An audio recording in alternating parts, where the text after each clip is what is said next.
Paz amados, eu sou o pastor Jefferson Fernandes, da Assembleia de Deus Ministério Chamados a Semear.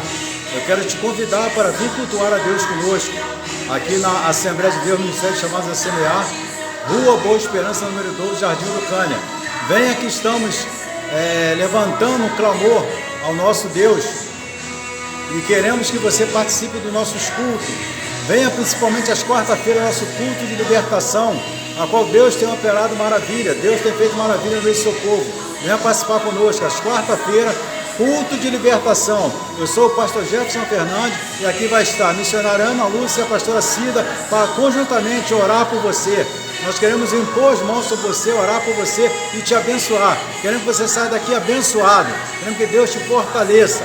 Estamos aqui nesse trabalho, cavando poço, mas fazendo o trabalho de Deus com gratidão. Estamos semanalmente subindo ao monte para clamar por vidas, e essa vida é sua. Queremos clamar por você, queremos que você traga teu nome para colocarmos na cesta de oração, para levarmos para o monte para orar por você. Queremos clamar por você e pela tua família. Igreja Assembleia de Deus, Ministério Chamados a Semear, Rua Boa Esperança, número 12, Jardim Urucânia. Venha que estamos aqui esperando para clamar por você, levantar um clamor pela tua vida, levantar um clamor pela tua família, pelo teu comércio, pelo teu negócio, por que você quiser que levantemos o clamor, estamos aqui para levantar um clamor por você. Amém? E assim nós queremos te abençoar nessa noite maravilhosa. Ainda dá tempo de você vir cultuar a Deus conosco.